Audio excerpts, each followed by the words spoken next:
اللہ کے پیارے نبی حضرت محمد رسول اللہ صلی اللہ تعالیٰ علیہ وسلم کے صدقہ طفیل دنیا انسانیت کو رمضان المبارک جیسا مقدس مہینہ جو ہے وہ عطا ہوا ہے۔ رمضان کی آمد ہے، تقریباً ایک ہفتہ باقی، اور پوری دنیا میں مسلمان جو ہیں رمضان شریف کے روزے رکھنے کی تیاری کر رہے ہیں۔ رمضان المبارک کے جو روزے ہیں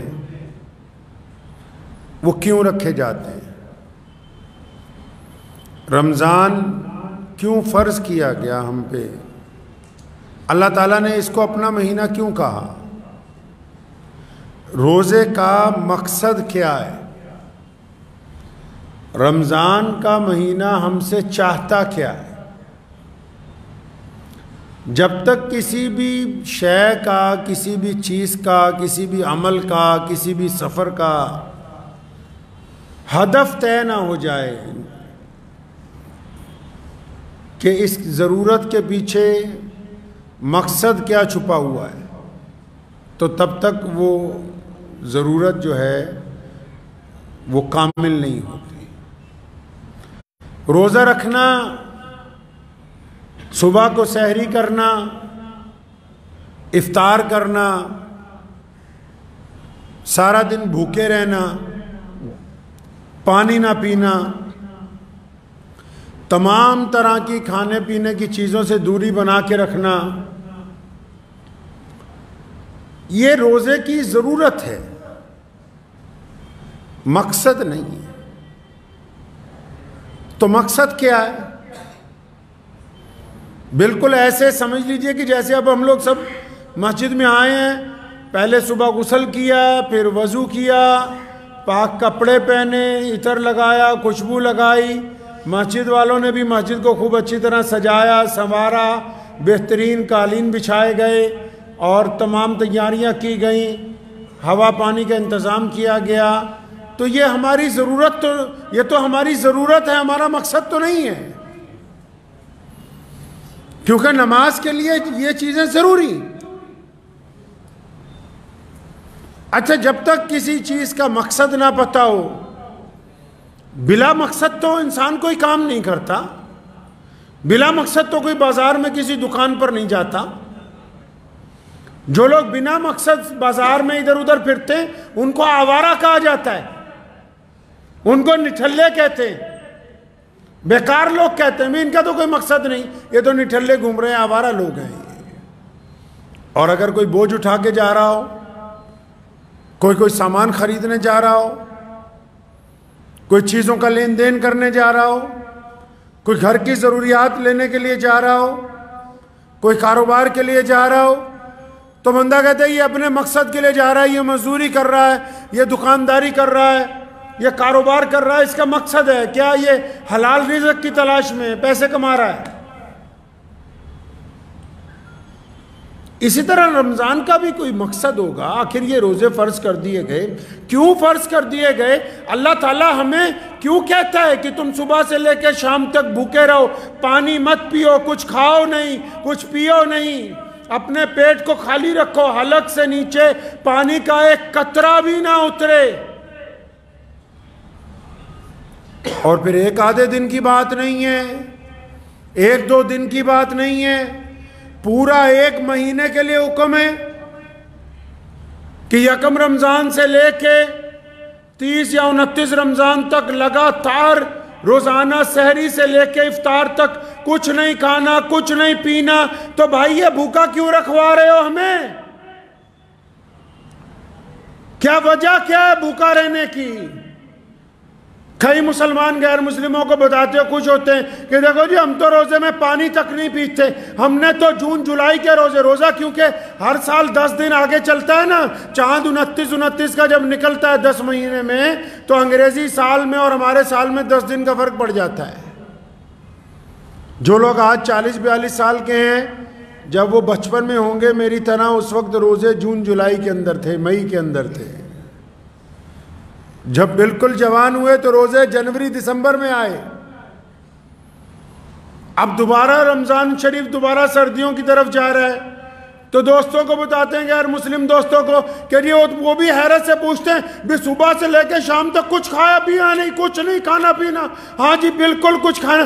صبح سے لے کے شام تک بھوکے رہنا کوئی کمال کی بات نہیں ہے. جن کو روٹی نہیں ملتی 4 دن وہ بھی تو بھوکے رہتے ہیں. ریگستان میں جہاں پانی ایک ہفتے میں صرف ایک ٹینکر جاتا ہے وہ بھی تو 10 گھنٹے بعد ایک گلاس کا پانی پیتے ہیں. تو پھر رمضان میں اور پھر عام بھوکے رہنے میں فرق کیا ہے؟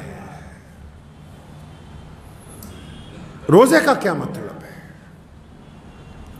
اچھا اصل میں ہم لوگ کیا ہوا پورے بھارت میں جو مسلمان ہیں، کیونکہ ہم لوگ فتوے والے مسلمان ہو گئے بھائی، معافی کے ساتھ کہتا ہوں. ہمیں تو بھائی چھوٹی چھوٹی باتوں پر فتویٰ چاہیے. اچھا مطلب اسلام کا مقصد تو کہتے جی گم ہو گیا. اگر ہم کسی سے پوچھ لیں بھی روزہ کیوں رکھنا ہے، پتہ ہی نہیں روزہ رکھنا کیوں ہے. آپ بتاؤ روزہ کیوں رکھنا ہے؟ پتہ ہے کچھ؟ آپ کے دل میں کیا ہے کہ روزہ کیوں رکھتے ہیں؟ کچھ آئیڈیا؟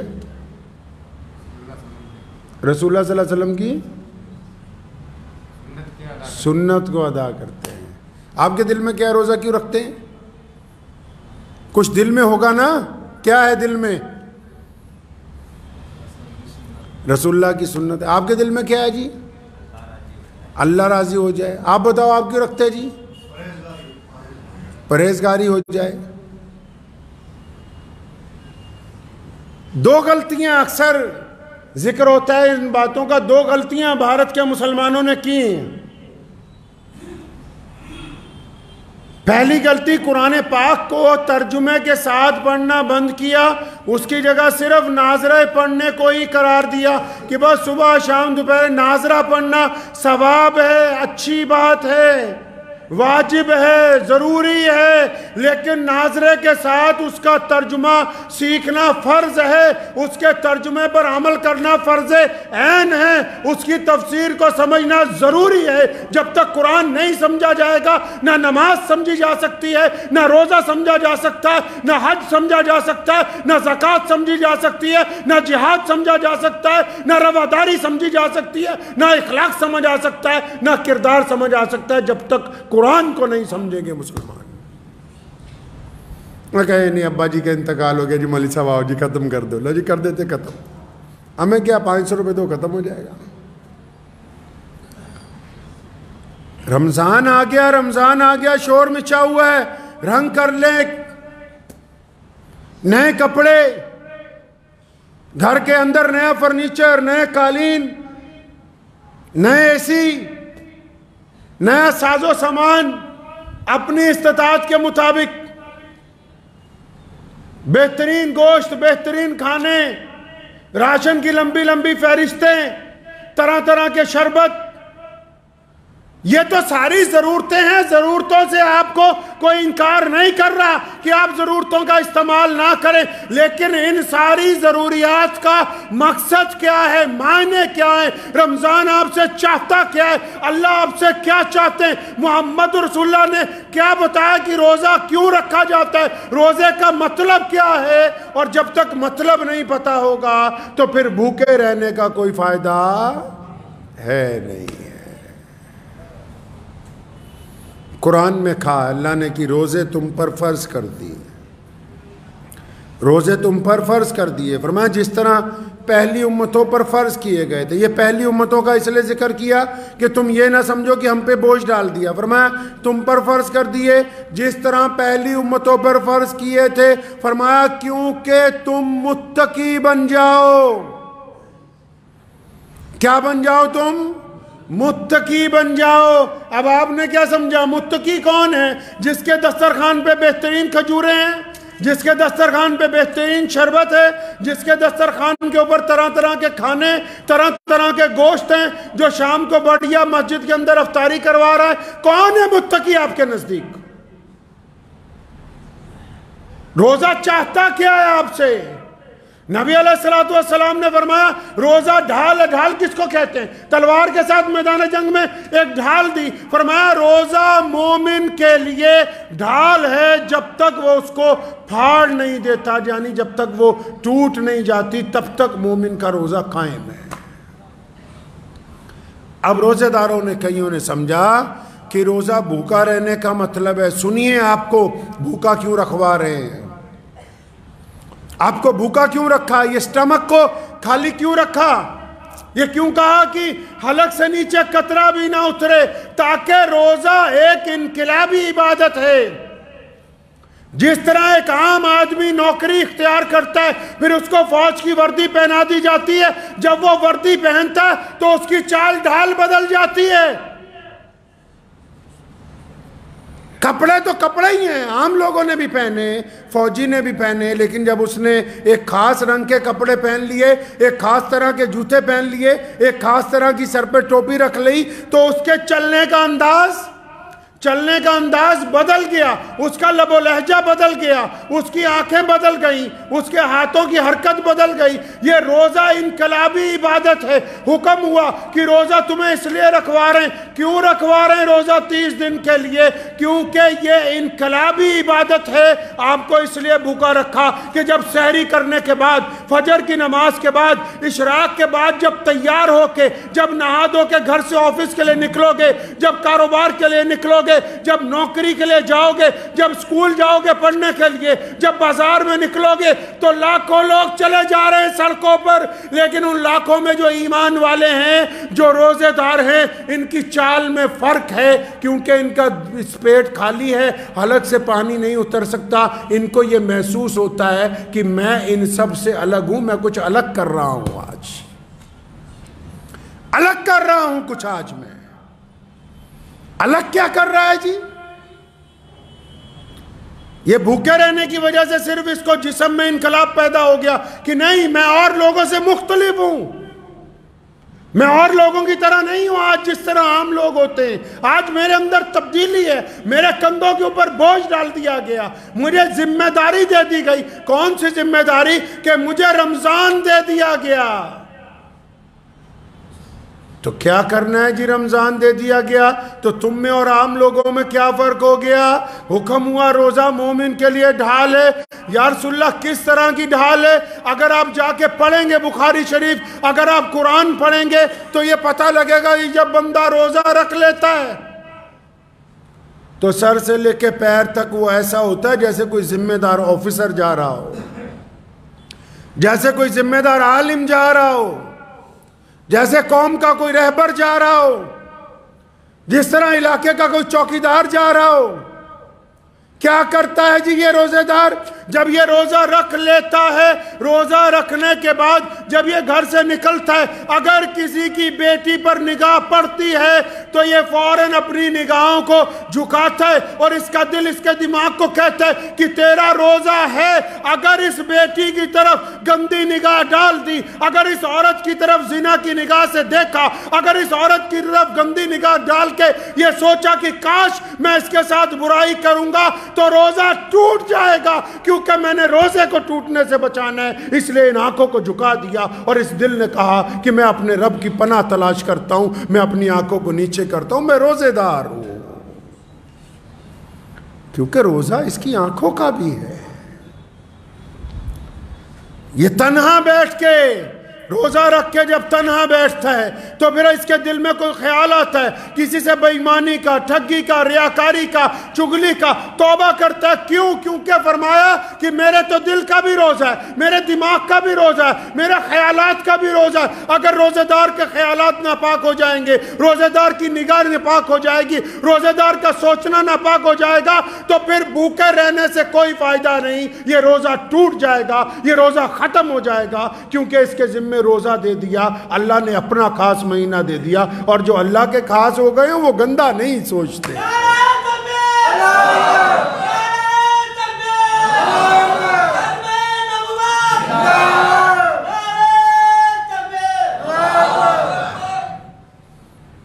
یہ روزے دار جب آفس میں کام کے لیے بیٹھتا ہے یا دیہڑی پہ جاتا ہے یا گھر میں ہوتا ہے تو پھر یہ ان ہاتھوں سے کوئی غلط کام نہیں کرتا، ان ہاتھوں سے غلط سودا نہیں تولتا، ان ہاتھوں سے رشوت نہیں لیتا، ان ہاتھوں سے رشوت دیتا نہیں ہے، ان ہاتھوں سے کسی کو مارتا نہیں ہے، ان ہاتھوں سے کسی کے ساتھ غلط کام نہیں کرتا، کیونکہ جب یہ ہاتھ اٹھاتا ہے کسی غلط کام کے لیے تو پھر اس کا دل اس کو بتاتا ہے، اس کا ذہن اس کو اپلائی کرتا ہے کہ عبد الرحمن تیرا روزہ ہے، اور روزے دار کے ہاتھ غلط کام کے لیے اٹھ نہیں سکتے، اگر ان ہاتھوں کو غلط کام کے لیے اٹھا دیا تو پھر روزہ جاتا رہا، پھر بھوکے رہنے سے کوئی فائدہ نہیں ہے۔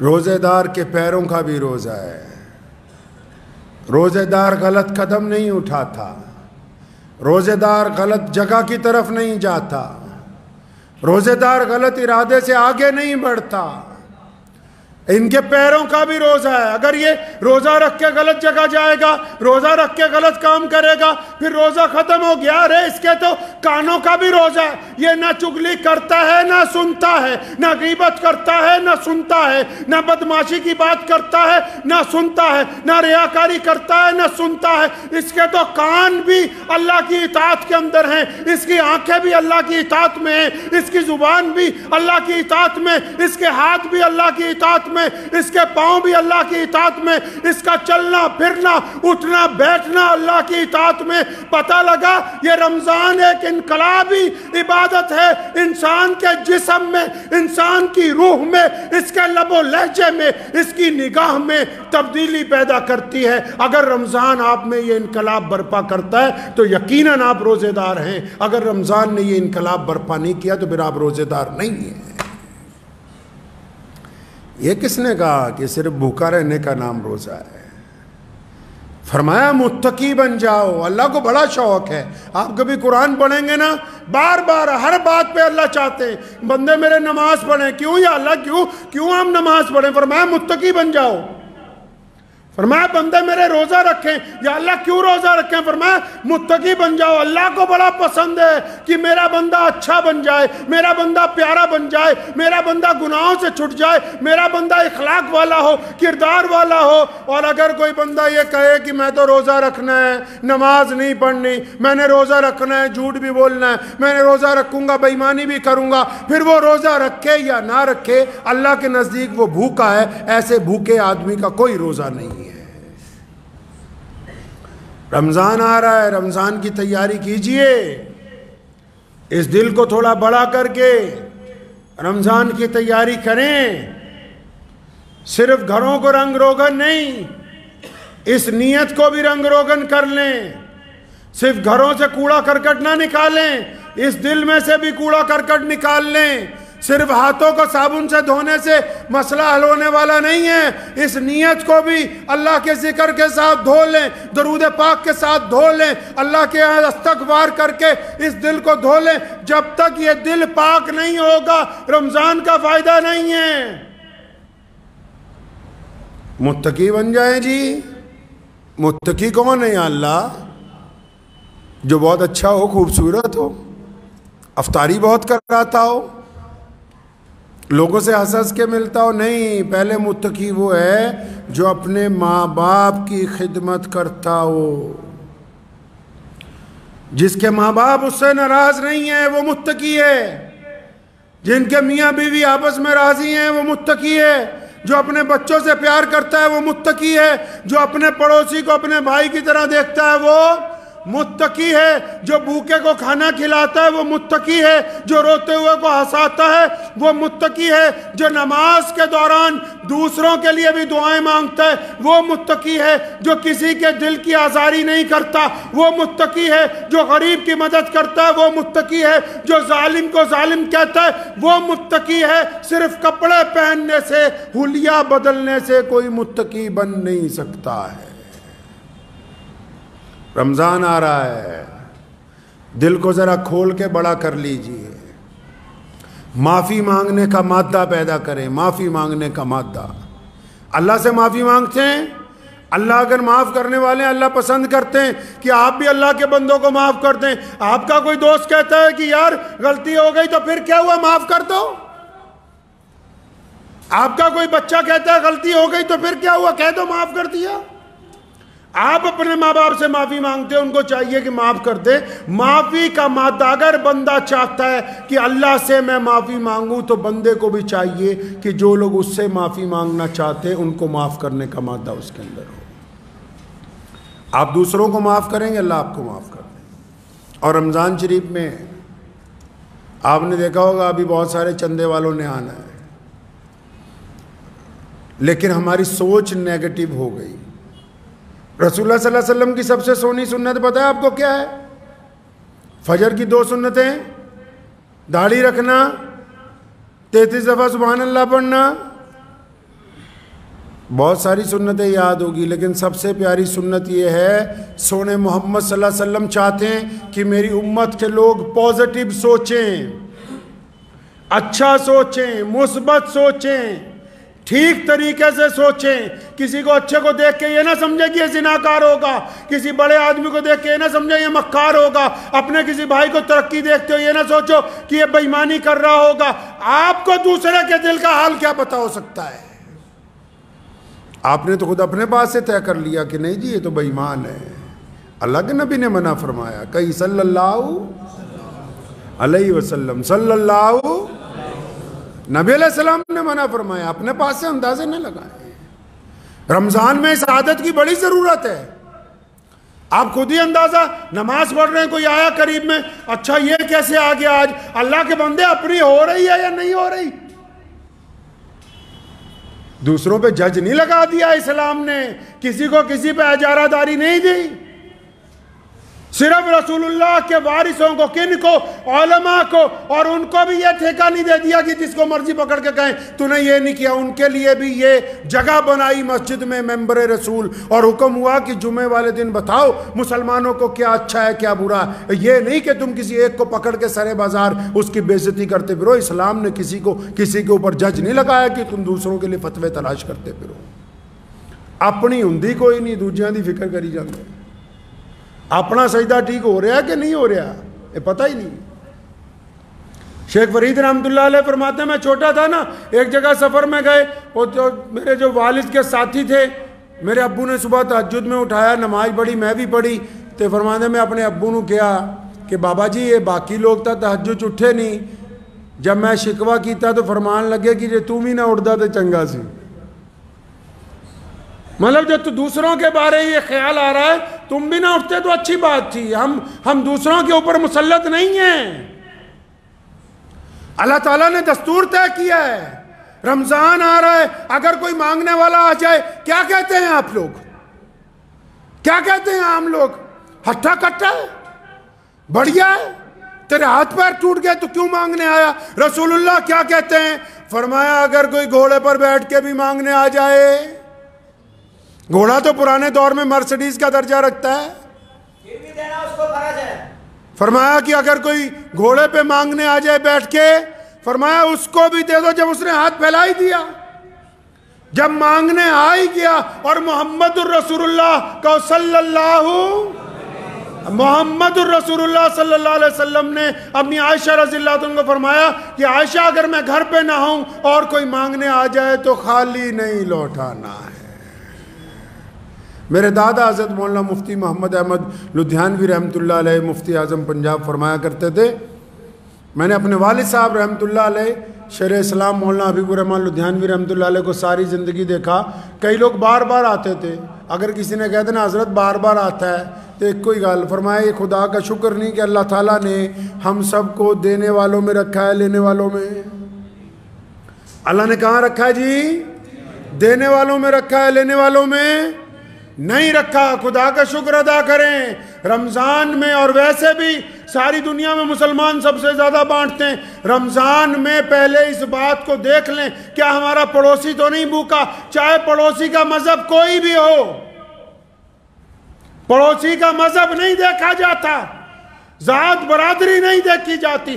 اگر پڑوسی غریب ہے، آپ مالدار ہیں، آپ بہترین چیزوں سے روزہ کھولتے ہیں، تو اس روزے کی افطار سے پہلے ضروری ہے کہ اس پڑوسی کے گھر میں کھانا بھجوایا جائے۔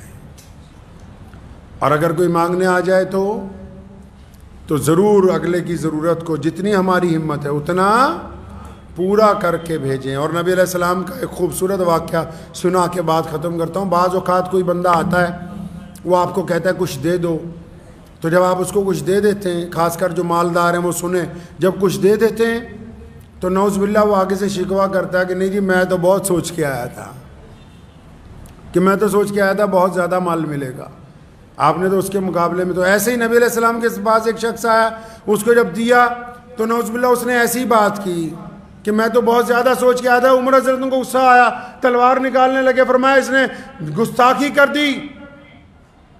نبی علیہ السلام نے روکا, فرمایا عمر رک جاؤ. اس بندے کا ہاتھ پکڑا, گھر لے گئے. سیدنا بلال رضی اللہ عنہ کو بلایا, ابو ہریرہ کو بلایا, باہر سے اور سامان منگوایا, اتنا سامان منگوایا کہ 2 گٹریاں بھر گئی. اب اٹھ کے کہنے لگا یا رسول اللہ بس کریں بس کریں, میں نے آپ سے زیادہ فیاض کسی کو نہیں دیکھا, یہ تو اتنا اٹھا کے بھی نہیں لے جا سکتا, میں اتنا زیادہ ہو گیا. فرمایا چل صحابہ میں جا کے کہہ, ان کی دل آزاری ہوئی ہے. صحابہ میں جا کے کہنے لگا میں نے اللہ کے نبی صلی اللہ علیہ وسلم سے فیاض کسی کو نہیں دیکھا. اور سارا سامان اٹھا کے جب چلا گیا تو قربان جاؤ, نبی علیہ السلام نے عمر سے فرمایا عمر آپ کی بات درست تھی کہ اس سے غلطی ہوئی, لیکن اگر تم اسے مار دیتے تو یہ جہنم میں جاتا.